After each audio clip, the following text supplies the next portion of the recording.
Hello, everyone. This is Professor Dunham, and I am here today to go ahead and um, go over chapter 3 with you. Okay, so I'm going to start by sharing my screen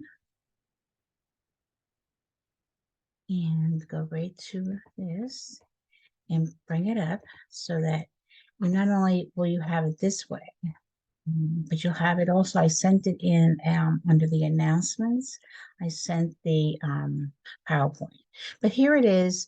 Today we're just going to be discussing fetal development. So um, lesson 3.1, I always list my objectives, the things I want to conquer, in this PowerPoint. So we're going to describe the process of gametegenesis in human reproduction, and then explain human fertilization and implantation. Describe embryonic development, and describe fetal development and maturation of body systems. Okay, so I'm just gonna over here. Yes, I am recording. I just want to make sure I record for you.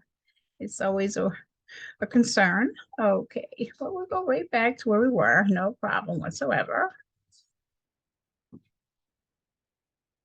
Okay, alrighty, so let's get started. Let's put our thinking caps on today and let's get started. Alrighty. So we're going to start at the very smallest molecule, a body cell. How about that? We all started from a tiny little cell. And in that cell, you have the DNA and you have the nucleus. And they both control cell functions. So your genes and chromosomes in the DNA determine individual traits. You are who you are. You are who you come from. Okay. From what? Your mom and dad. Each contains 46 chromosomes. So you have 22 pairs of chromosome and one pair of sex chromosome. Now, these biological developments can be influenced by external environment like teratogens. Um, Teratogens are things that are harmful to the body.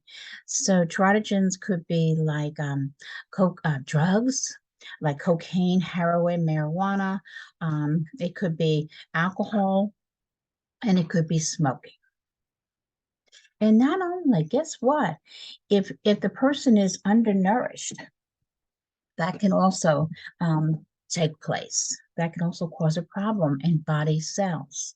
So, we think about it, when this is all starting, all right, from the very beginning, those little body cells, we don't even know that she's pregnant, right? The woman, she's maybe 6 weeks pregnant or 4 weeks pregnant. And that's this is the embryonic, from day one through week 8 is the embryonic development time. Okay, so it's so important. And then, of course, smoking has its own bullet here. Yes, smoking is never good. Okay. So here I put the DNA helix, and what that shows you, and I'm sure you remember this from your science courses, it carries all the genetic instructions for development of all organisms. And really genetics is very, very fascinating area of medicine, because a lot of the problems that people have, children have diseases and problems, is because of genetic disorders. Okay. And when we get into newborn, we'll be discussing those genetic disorders. So here you have, now we have cell division. Remember, we call that gametegenesis. So we have two types of division. We have mitosis, excuse me, and meiosis. And mitosis is the division and multiplication of body cells. So think of this little cell, and it keeps just growing. Okay, they do it so rapid, and it's unbelievable. And it's a continuous process. It doesn't stop. No. And then the body grows and develops, and then dead cells are replaced. And that's on our own skin constantly, all the time. Our cells are always what? In continuous.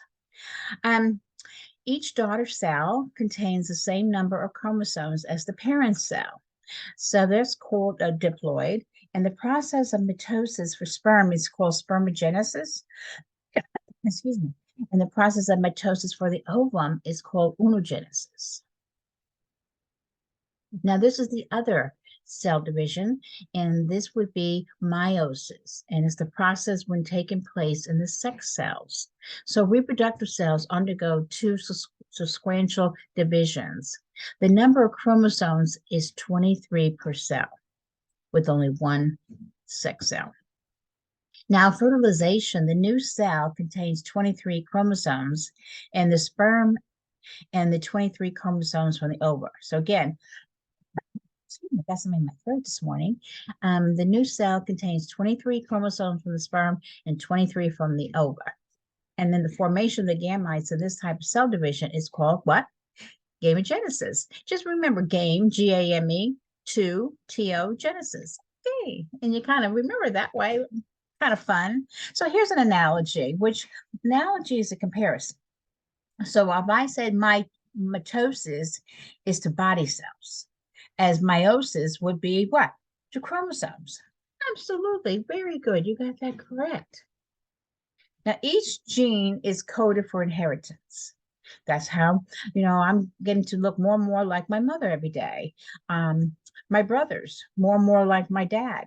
So it's amazing how the body changes, but we have already programmed in our body these genes, and they carry instructions for dominant and receptive traits. The dominant usually overpowers the receptive. But yeah, you think of somebody who's dominant, they're more they're stronger, right? So they would be overpowering the receptive and then pass on to the offspring. So here's a little, this comes right out of your textbook, is on cell division and gametogenesis. It's really, really interesting how we start out. Remember, we're made of trillions of different little cells. Okay, now this is an important term, and that's called fertilization. And that occurs when a sperm penetrates an ovum and they come together. Yes. So here's the ovary, right? And the ovary is released, okay, the little ovum, okay, whoops, and it goes into the fallopian tube. And then here's Mr. Sperm. He's traveling up. Oh, he's a good swimmer. Honestly, they have to be, because don't forget they're going upstream. Okay. And so then they meet. They meet in the fallopian tube, and there the sperm meets the ovum, and it's usually in the ampulla area of the tube, in the fallopian tube. Now, that's also a very good test question. So you might want to take note to that. And then as soon as it occurs, a chemical change in the membrane. Oh, yeah, she's very smart. The ovum, she says, only one sperm. Remember that. Only one sperm. Oh, yeah.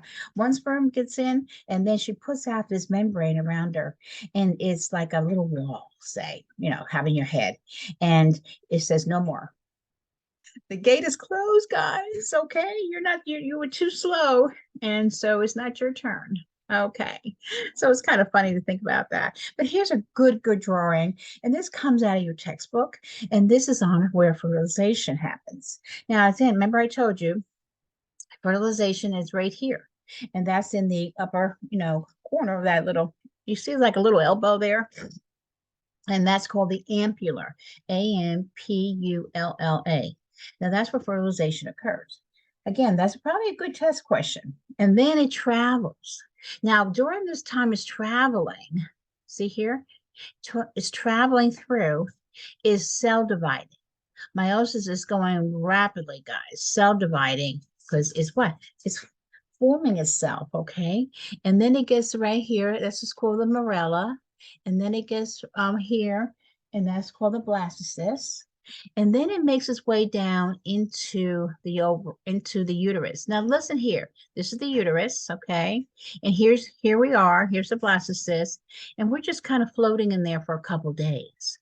And then we're going to find our way, and we're going to burrow into the endometrium, okay, which is the rich lining of the uterus. And that was getting ready as fertilization occurs, the body's already getting ready for this area to be conducive for that blastocyst to burrow down in there, okay? It's pretty neat how that all happens. Okay. Now, this is just a nursing tip because sometimes a test question could be on sexual counseling. And that would be a pretty good NCLEX question. So during sexual counseling, the nurse should emphasize, don't forget, the survival rate of sperms. Yeah, it's amazing how long they can live. So if you like ejaculate into the area of the cervix, okay, and it could be like up to 5 days, and then you have intercourse, it could be 5 days before she ovulates. So write this down. In a 28-day cycle, this is just a normal 28-day cycle. Ovulation occurs at day 14. Okay. Because sometimes, especially young women, they come in and they're trying to avoid pregnancy, but they're not on the pill and they don't want to be on the pill yet. And they might have, want to have sexual intercourse. And so they're going to ask the nurse, when's a good time for me? It's not a very big window. Not at all. Okay, sex determination. Now, sperms carry either an X or a Y chromosome, excuse me. And male determines the gender of the sex. Yes, the male, the husband, the man, they determine the sex, the gender of this fetus. Okay. So the pH of the female reproductive tract does influence the survival rate of the X and Y bearing sperm. So, and guess what else? Excuse me. What else is included? The speed of motility, how fast they get up there. Okay. So if you have an XX, you're going to result in a female, and XY results in a male. Okay. Again, this is another slide, kind of went over that. But the gender of the baby is usually determined by the father's sperm. Now, I'm going to tell you, I had a patient that I never forgot. We were in the delivery room back in the days that we delivered in big delivery rooms like an OR. And let me see, she had like 4 girls at home. Okay. And she was trying for a boy. Okay. And so at that time, during that time, this is like in the early 80s, they didn't do ultrasounds like they do today. So they didn't know what they were having. And they really wanted that boy. Okay. Well, the baby came out, lovely, healthy baby, but it was a girl. And she was crying, and the husband was upset. And I was like, wait a minute here. This is a beautiful baby girl, and she needs love. She needs bonding. And they took a long time because they wanted a boy. I had to remind them of something. I looked at that gentleman and I said, I don't want to be rude or anything, sir, but you're the one that determined that the sex of this baby. And so when I said that to him, he kind of looked at me and I said, oh, yes, sir. And he said, I'm sorry, ma'am. And then he said his sorry to his wife. And then they started to hold a baby and bond. Yeah. Sometimes you just got to bring reality into the situation. Nicely, though. Always nicely, always respectful. Always respectful. Okay, so now we got the zygote. All right. Remember at the fertilization, it forms into a zygote. And this little zygote travels through the fallopian tube into the uterus for implantation. Oh, yes. And during transport, the zygote undergoes, remember I said rapid meiotic division? Now that's known as cleavage. All right. And then the size of the zygote does not increase. The individual cells become smaller as they divide. But then they form this kind of solid ball, and that's known as the morella. And I showed you on that diagram. If you need to, you can always flip back to the diagram or open your textbook and look at the diagram in the book. It'll kind of bring it better for you. Okay. Let's go on. Okay, I put in here a little bit about maternal fetal circulation, which I want to give you an idea. If you see here, let me show you here. You have the amnion, and then you have the amniotic chorionic membrane. And I just want you to take note to these spiral arteries, okay? See the spiral arteries here? Okay, this is the placenta. Because I want you to have note, because when we get into like preeclampsia, it has a lot to do with these spiral arteries and what happens to them as to why it increases mom's blood pressure so significantly. And then you have, and I want you to take note to the chorion. Now down here is the vagina. And then you have your mucus plug, which your mucus plug is important because it keeps a lot of bacteria out of the vagina area and out of the uterus. Because see all this bacteria, how women are designed, unfortunately, a lot of bacteria can try to get up into this uterus. And we don't want any kind of infection in the uterus because she can get like chorioamnionitis, chorioamnionitis, terrible, terrible infection. So we don't want that. So I kind of wanted to introduce you to this and how it works because truly, truly, there is a connection between mom and baby, right? Because mom is the ultimate source of all nutrients and all oxygen going to this baby through what the placenta. And the placenta then sends this oxygenated blood back to the baby. The baby uses everything up, spills out carbon dioxide, and then sends it back through the arteries back up into the placenta. Bingo, got it. All righty. So you can see how they work together. That's why everything, guys, everything that mom takes in crosses the placenta because the molecules are small. Now, the only thing that does not cross the placenta barrier is insulin because it's a large molecule. But other than that, everything else does. Drugs, smoking, anything you should eat spicy, any of that will cross the placenta. It's amazing. Now, this just goes over the morella, like I just talked about, and that enters on the third day. Just to give you a heads, we do float around for 2 to 4 days in there, and they're still dividing, okay? And they're still making their embryonic membranes. All right. Now, here's your implementation. This is another important term that I would put down in my book, implementation. So remember that morella was floating. Now we got to find a little area for us to burrow into. So usually is in the upper section of the posterior uterine wall. And so again, the cells burrow into the prepared lining for the endometrium. And the endometrium, it's also referred to as the decidua. So you may hear me say endometrium or decidua. And then area under the blastocyst is the decidua basalis. And this becomes part of the placenta. I'm going to tell you, all this process is very efficient. Yes, everything is utilized to the max. There is no wasting in this cell division. So there you go. I put in bold letters for you to see. Implementation is the term that is used to describe the process of a fertilized egg attaching to the wall of the uterus during early pregnancy. Now, development, cell differentiation occurs after implementation.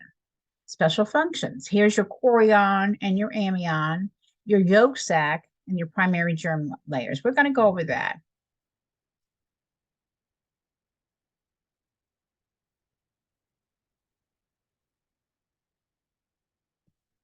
Okay. Now the chorion, like I pointed out to you in that diagram, it develops from the trophoblast, okay, and it it takes in the amnion, the embryo, and the yolk sac. Okay, it's got a lot to do with everything.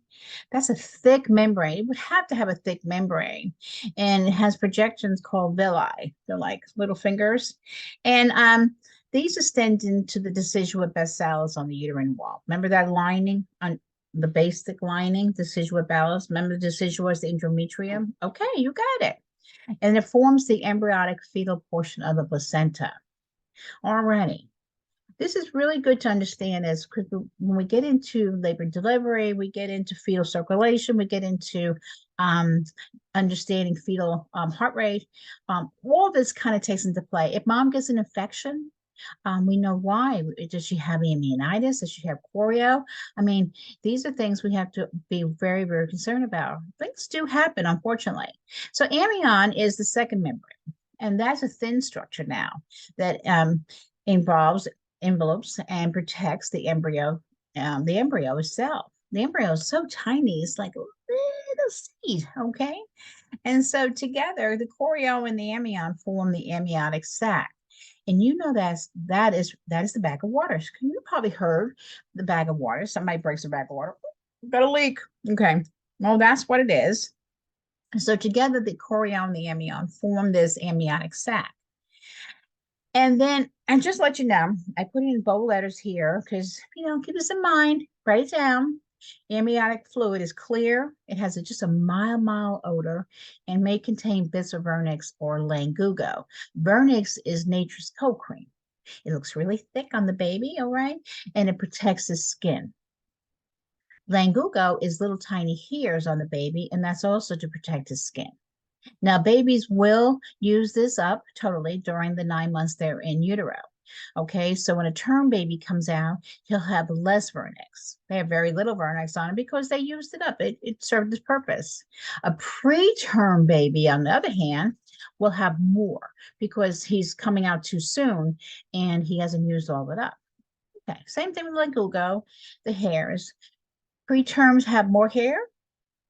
Term babies have less hair, and post-term babies have really less hair.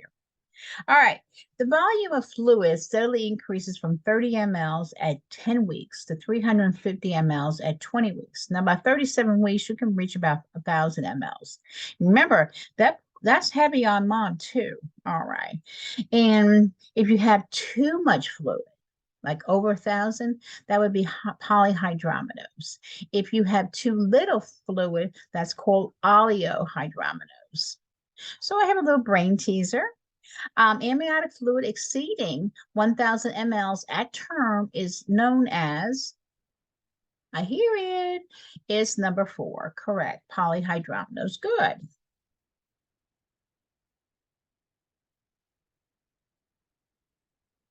Now, this is another very important slide. You'll probably see this next week on quiz 1. It's called the functions of amniotic fluid. All right, so amniotic fluid does serve purposes. Okay, amniotic fluid. It functions it keeps everything at an even temperature. That's another big function. The temperature inside the uterus is kept even. The amniotic fluid prevents the amniotic sac from adhering to the fetal skin. The amniotic fluid allows symmetrical growth of the fetus. This arm and this arm, they come together, right? They both grow in the same way. All right. The amniotic fluid allows buoyancy and fetal movement. Okay. And the amniotic fluid acts as a cushion. It protects the fetus and the umbilical cord from injury. They're all in there free floating, okay? And so mom is walking around, mom doesn't stop. She's living. And so the amniotic fluid is so important as a cushion. Yeah, we got to protect the fetus. So remember these: maintains an even temperature, prevents the amniotic sac from sticking to the fetal skin, allows even growth of the fetus, allows the baby to bounce up and down and the baby to move around, and acts as a cushion to protect the fetus and the umbilical cord. Oh, okay, no problem. Okay, and so we excuse me, I'm going to collect my thoughts right now. Okay, acts as a cushion to protect the fetus and the umbilical cord from injury.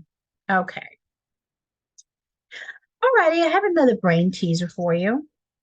The nurse knows that teaching is successful when the student nurse states the following are all characteristics of amniotic fluid. Select all that apply.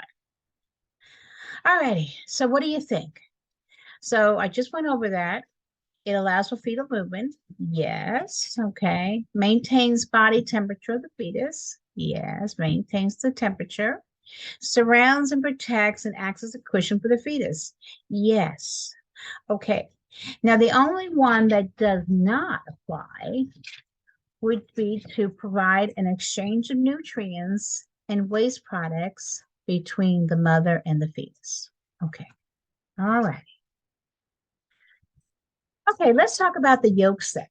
The yolk sac is a cavity that develops on the 9th day after fertilization. Now, it functions only during get this, the embryonic life. So when you're looking at the whole thing, we have pre-embryonic life, we have embryonic life, and then we have fetal development. And fetal development starts week 9 and goes all the way to birth. The embryonic development goes from week 1 all the way to week 8. Okay. Now, it initiates, the yolk sac has this definite role in here because it initiates the production of red blood cells. Because you're probably thinking, where is this baby's blood coming from? Okay, so it's the yolk sac.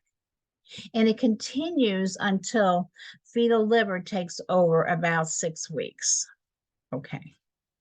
All right, and then your umbilical cord, it encompasses the yolk sac, which then degenerates. I told you, nothing is wasted inside the uterus during this time. So even now, the umbilical cord will take in that yolk sac, because once the liver starts to take over, that's around 6 weeks, then the yolk sac is not needed because the liver will then make the red blood cells.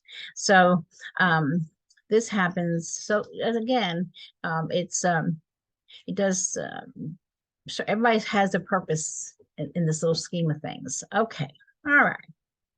I hope that made sense to you. And then you have your germ levels. We talked about the zygote. So when the zygote is in the blastocyte stage, remember it goes from the zygote to the blastocyst, he transforms now into 3 primary germ layers.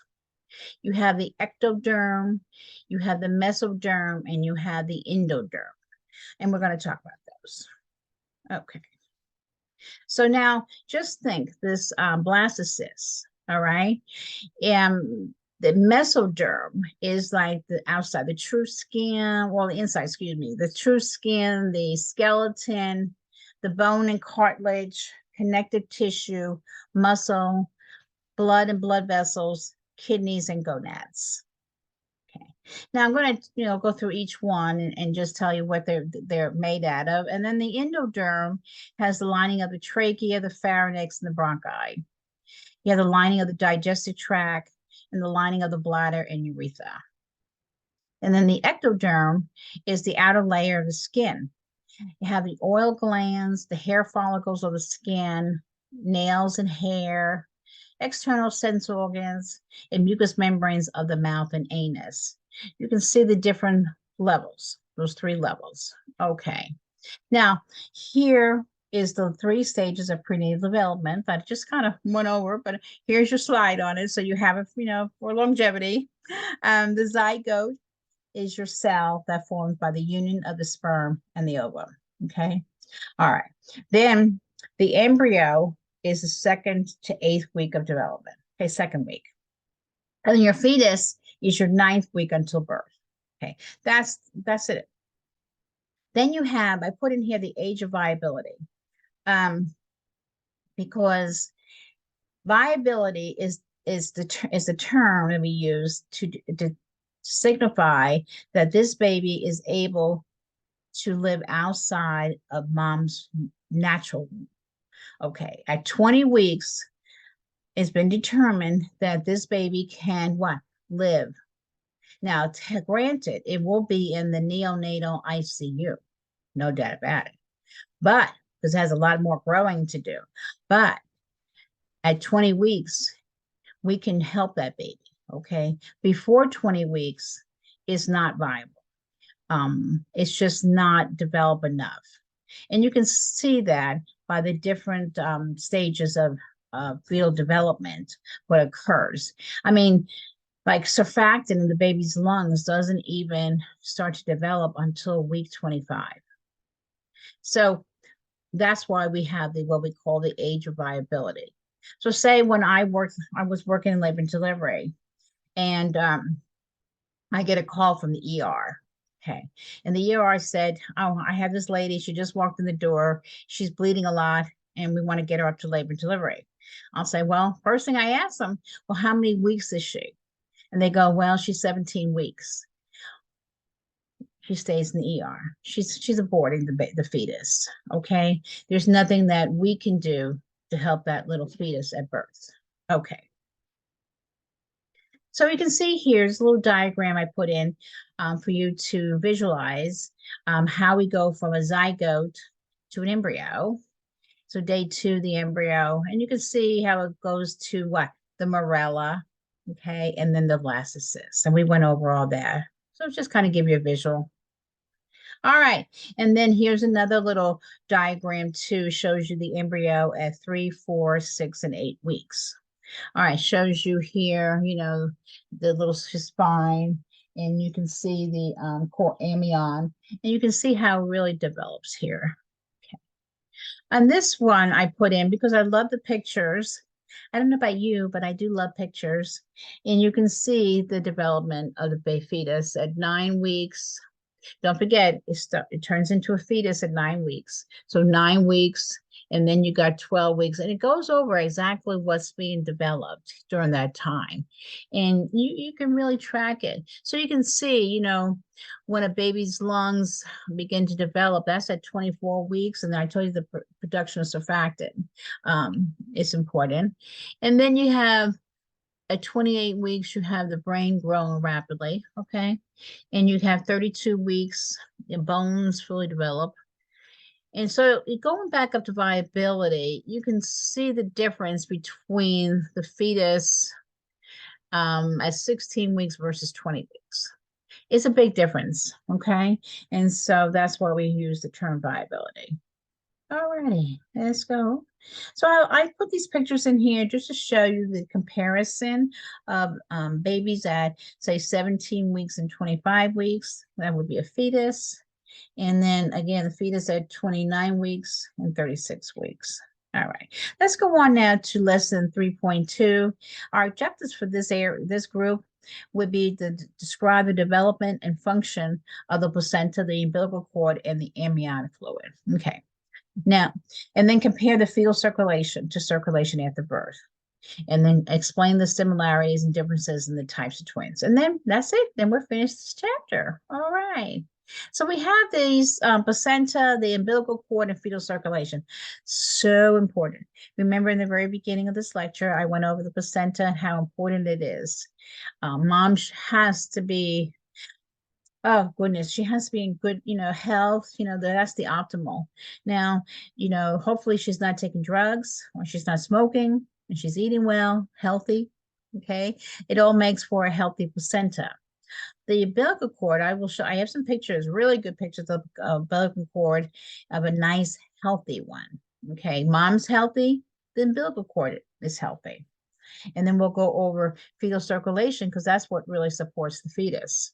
So here's a great picture of what I call the placenta. Alrighty, this is what it looks like. That's the shiny side, and that's called the shiny Schultz.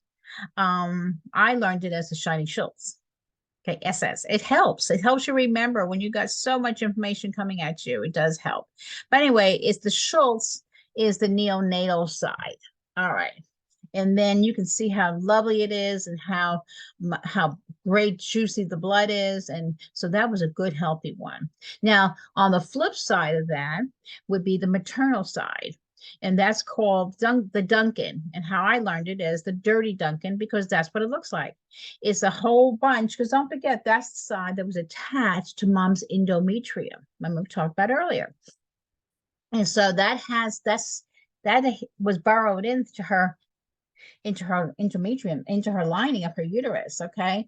So during the 3rd stage of labor, that's going to break off from the wall of the uterus. All right. So it has different lobes to it. Okay. And it's very rich in blood. All right. When mom delivers that placenta, we have to look at it to make sure that all the lobes are there. All right. So if there's a piece missing, that means it's still up in mom's uterus, which is never good because that could cause her to hemorrhage. And women have died in the past, probably many years ago, or women do still die from postpartum hemorrhage. All right. So we're going to go over placenta. What is the placenta used for? What is it needed? Well, I tell you, it's good. It needs for fetal respirations, is nutrition and excretion. Okay, so it's like the major powerhouse of this baby's life, all right? And so it has its own hormones. So it has progesterone, estrogen, it has HCG or gonadotrophic, human chorionic gonadotrophin, and it has HPL, which is the human placental lactogen. Okay, all these are taken the composition of the placenta. They all have their work cut out for them. So placenta. So the placenta is up in that upper high in the upper portion of the uterine wall. You have that in your head. And we have three umbilical vessels in the cord itself. There's two arteries and one vein. So write that down. Now, how you're going to remember that is Ava, AVA. Woman's name, Ava. So pretty. All right. So artery, vein, artery. You got it. All right. And we have write this down. Fetal deoxygenated blood and waste products leave the fetus through the arteries. Okay. So you go, wow, that's different from us. Yeah. But it has to be different. Okay. Because this is an enclosed, this baby's in like an enclosed capsule. Okay. And he's his own sustaining functioning person in there, and he's going to circulate his own blood and his own waste products, send it to the placenta, and then oxygenated blood, mom is breathing, so oxygenated blood comes in and goes back to baby through the vein. All right, piece of cake. All right, so fetal and maternal blood, we don't like them to mix. It's never good to mix. Oxygenated, now oxygenated means it has oxygen, nutrient rich blood from mom goes into, remember those spiral arteries I pointed out at the very beginning? Okay. Yeah. Remember those in the placenta sticking up there? Okay. Well, now that's how oxygenated blood gets in from mom through those spiral arteries. All righty. And so now that's what goes to baby. And it goes to baby through the vein. All right. And then baby, he's using it. Okay, I'm using everything up. And I'm going to release my own what? Carbon dioxide and waste products. It's going to go out through the what? Artery. Exactly. Okay. So here's a good picture of this. Isn't this wonderful? Here's your little baby fetus in here and his cord. And let me see here. Here's the cord. Yeah. And here's the placenta. All right. Okay. Now, I put this in again. Remember Ava, two arteries and a vein. And so I'm going to say it again because the more you say it and draw it out, pause me for a minute and draw this out. Okay. It'll come to light and you go, I got it. So fetal blood takes oxygen and nutrients before returning to fetus through the umbilical vein. Many harmful substances can be transferred to fetus. We talked about that. We talked about drugs, nicotine, even a virus. Mom's got to be very careful. And they may cause drug addiction. Babies are born addicted to the drug that mom is using. And then you may have some congenital anomalies. You see more congenital anomalies, especially to like the older women who are having babies, advanced maternal age, women who are over 35, and then also to type 1 diabetics, especially those that are not controlled. They seem to have more congenital anomalies happen. And then you have fetal infection, which is never good. Okay, so we're going to go over the first. Remember those hormones I talked about, progesterone, estrogen, HCG, and HPL? Well, here's the first one. Here's progesterone. And so I put in red because it's really important to memorize, so to understand this. This is the functions of progesterone. Progesterone is needed to maintain the uterine lining for the implementation of the zygote. So remember, we were traveling through the fallopian tube. We made our way as a morella, and we're kind of We're kind of in there, and remember we're going to implant pretty soon. But meanwhile, what was happening from the time of fertilization? Our hormones were getting everything ready. The progesterone was. So progesterone goes up.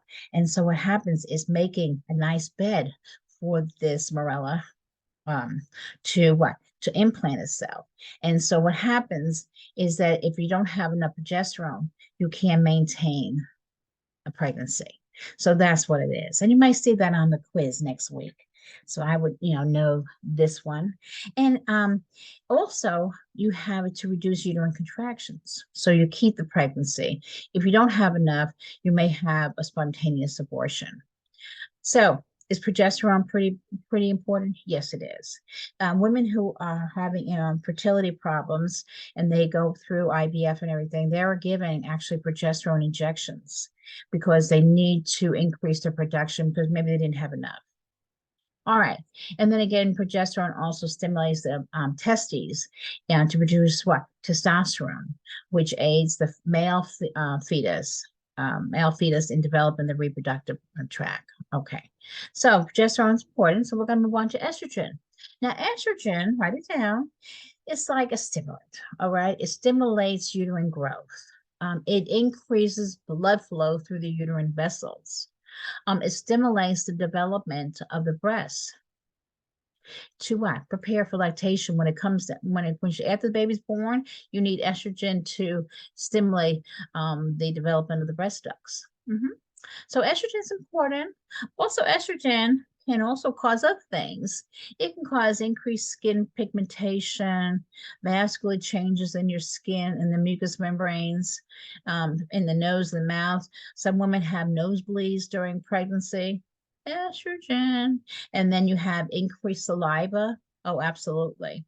I've seen that a lot of ladies have an increased saliva. I had one lady that just needed to spit the whole time during labor because she has so much saliva. Again, related to what? Estrogen. Estrogen stimulates, increases things. Okay, let's move on to HCG, human chorionic gonadotropin. This is a hormone that is detectable in maternal blood and urine, and it can be picked up very, very early, like 7 to 9 days. Remember fertilization? Right at the fertilization, 7 to 9 days after fertilization, you're producing enough HCG that it can get excreted in the urine. Now, when you do a urine pregnancy test, okay, you got the little thing, you can buy them in the dollar store, and you can know right away if you're pregnant or not, which was good because then you can what? You can get prenatal care. All right, because we want every woman to get prenatal care. If you're having some problems with the pregnancy, sometimes they like to do a serum HCG on you. That's okay because that gives you a really good picture. Not only is it a quantitative, which gives you the amount of HCG that's excreted, but it gives you a positive or negative too. Alrighty, so those are just different ways. So here's a little brain teaser. Here's Mr. Brain himself. How about that? He's saying hi to you. Question. A young woman goes to the prenatal clinic and she states that she believes she's pregnant. Okay. So which of the following hormone elevations would indicate a high probability the client is pregnant? I think I heard your answer. It's C, the human chorionic gonadotropin. I would know that. Alrighty, moving right along. How about another brain teaser? A new OB patient has blood drawn to determine if she is pregnant. And guess what? She's positive. And the hormone responsible for maintaining the pregnancy is, which one is it?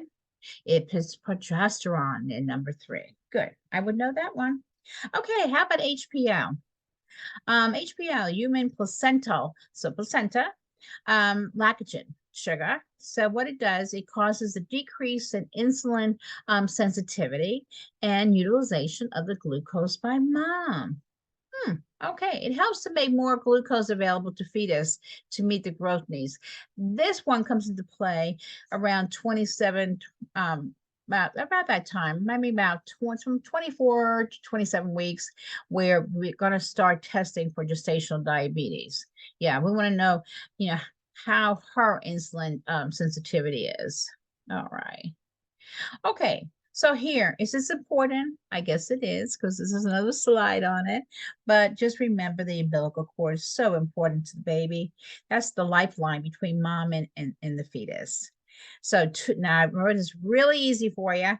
I put two arteries, carries blood away from the fetus, and one vein returns blood to the fetus. Okay, so that makes it much easier. Wharton's jelly. It's like a jelly. It covers and cushions the cord vessels. Remember, everything's in water. So everything has to be protected from getting all kind of really soft and can deteriorate quicker that way. So we're going to protect it. So we got this jelly. If you ever had jelly, you know, it's a little more, has gelatin. It does protect it. Keeps like a barrier, almost like, I guess I could compare it to like Vaseline. The umbilical cord usually protrudes near the near the center of the placenta. Did you remember when I showed you the picture of the placenta where the cord was? That was right in the middle. That's perfect because those cords sometimes can be on the side, and then you would have maybe placenta accreta or proceda. And so we'll get into that later in another chapter, but just let you know that the normal cord in the center, and we like that. Okay, here's another good picture of a cord. Isn't this beautiful? It just has good blood supply, as you can see. And it's a nice length. A normal cord is usually about 55 centimeters, which is 22 inches. And that's good. That's a normal cord. That gives enough buoyancy inside where the baby is not being pulled or anything. Because sometimes babies have short cords. And so that makes it harder for them as they grow. This is a good cord. Okay, a lot of times babies will try to grasp onto the cord, and then they make their heart rate go down. That's called a variable, but we'll get into that. But yeah, the cord is important. You know, that's the lifeline, guys. Okay, all righty. I gave you another memory jogger here. I guess that's pretty important. I just want you to make sure that you understand that because this chapter is really important as we get into more next week, into the pregnancy itself, that you can understand why we tell women, you know, they have to eat proper, you know, you can't gain too much weight. Normal weight gain in pregnancy is like 25 to 35 pounds. You know, what you're eating, make sure you're eating healthy, good protein. It all has to do with keeping babies healthy. Okay, so now remember I told you that the baby's in this like little bubble, okay? And he's living in there and he's just having a good old time. I'm growing, you know, everything has to grow. Well, I'm kind of relying on mom the whole time right now. I'm not on my own. So what happens is that in the heart, there's like there's different shunts. And there's 3 shunts for fetal circulation. And so we got draw your heart, and you know in the heart you have your upper chambers, which are your atriums. Okay, so in between the right and left atrium, you have the foramen or valley. Okay, that's what it's called. There's an opening between the left and right atriums. Then, okay, so you got that. Then draw an artery. So you bring an artery down, fetal artery, and that's connecting what? His aorta. You know what the aorta is. That's the main blood vessel of your body. Okay. And then you have the lungs, but you have a lung artery. Okay.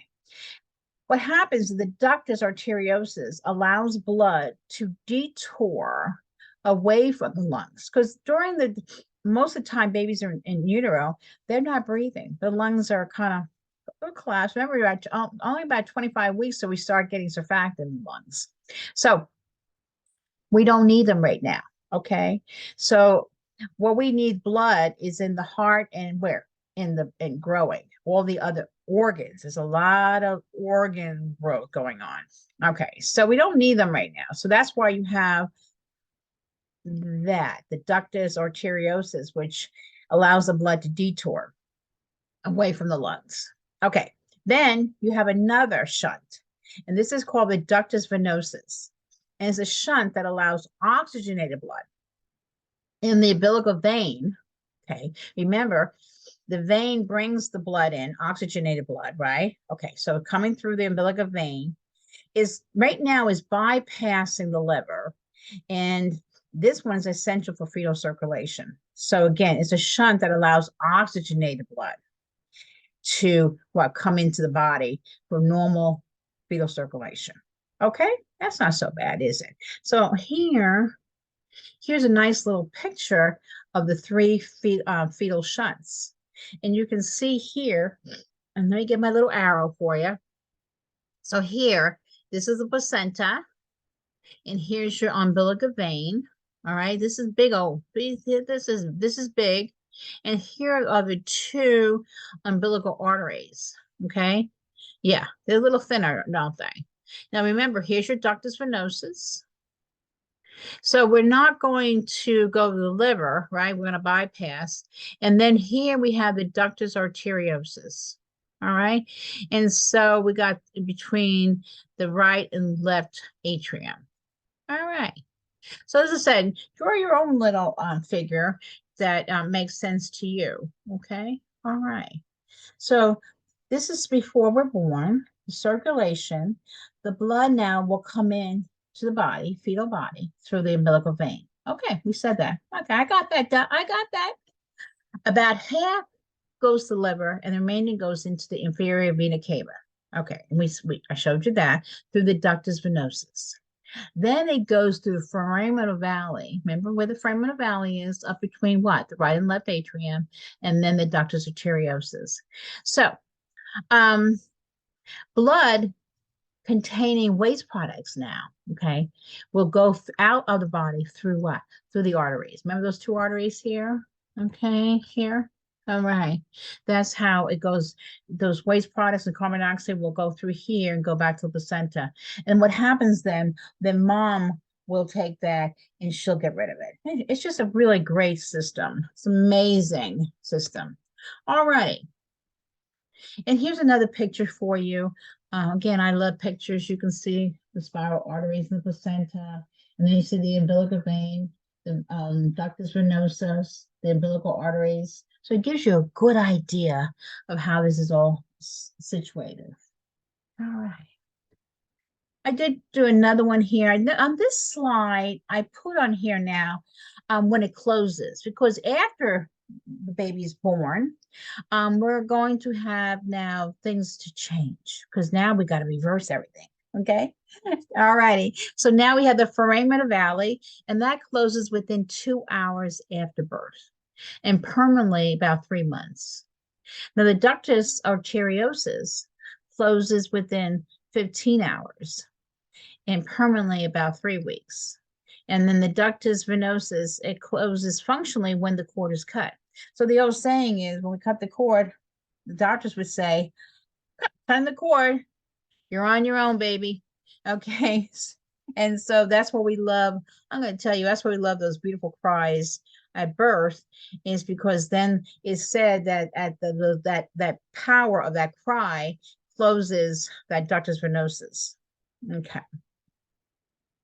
Now, impaired prenatal development can happen too. I mean, we talked about this. Healthy intake during pregnancy will influence the development of fetus. Absolutely. So now you can see the picture of this fetus, okay? And how we start out with that little cell, remember? Little tiny little cell, and it goes through all those cell divisions and becomes burrowed down into the endometrium, and then it grows. Okay. And then it goes from an embryo, it goes into a fetus. And then what we're doing during that time of the rest of what 7 months, I'm growing inside. Yeah.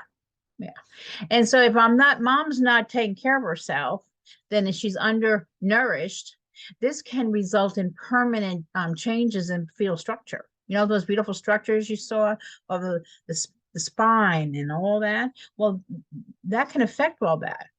And it's not good for that child, because the child's going to come out with problems. So it also, mom not eating well can influence the development of conditions such as a heart disease and stroke in adulthood. Yeah. So healthy mommies give healthy babies, and healthy babies can live a healthy life. That's what happens. If mom has exposure to toxins in utero, it can affect the fetus. Again, it can affect him for the rest of his life. It can also influence health in later life. Absolutely. Okay, so intrauterine growth restriction may reduce the number of cells in the organs. It's called an IUGR baby. Um, Again, what mom does is to how he's going to have, what kind of life that child's going to have. Okay, so fetal growth can best be assessed when weight and length of the gestational period, which is gestation is another term that we use for pregnancy. So you want to write that down because you'll hear me say gestation weeks. So you want to know that. The placenta size, like I talked about before, the nice juicy placenta that I showed you a picture of. Well, that's what it takes. Okay. And then newborn head. Yeah, if it's too big or too small, it's also because what mom has done, or mom drinks, so baby comes out with fetal alcohol syndrome, and they have very small little heads and very small upper lips. It does affect the fetus. So a healthy mom again can produce a healthy child who is less prone to illness. You want your child to have a good life, right?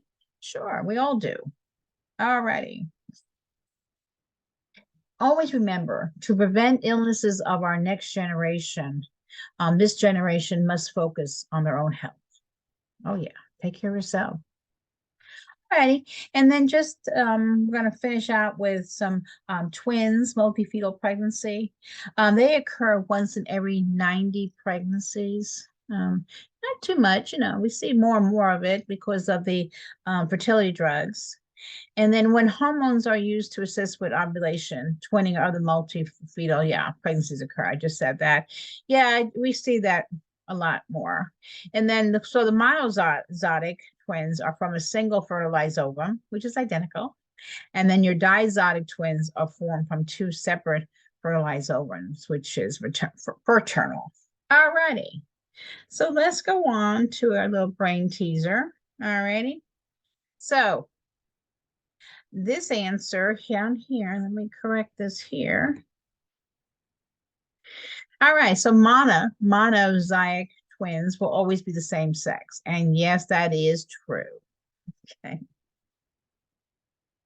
All righty.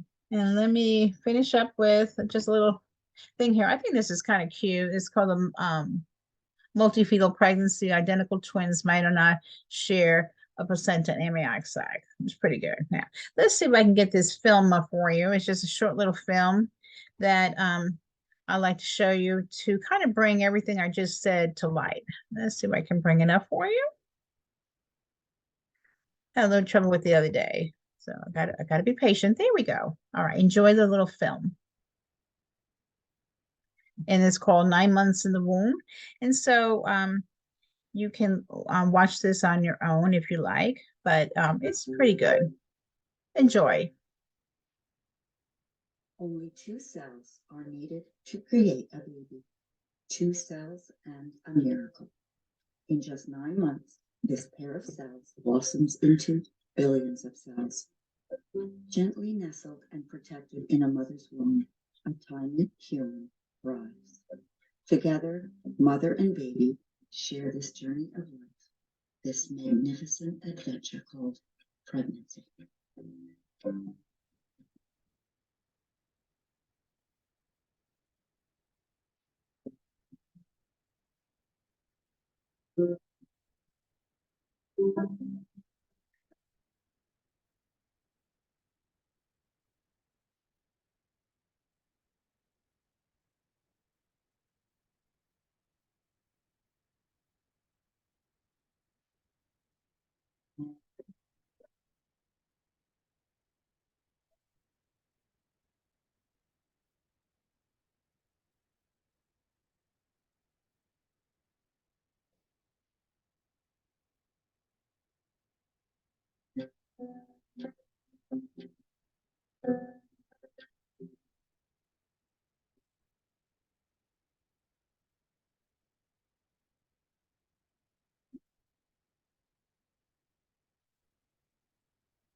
Okay, I'm going to stop sharing.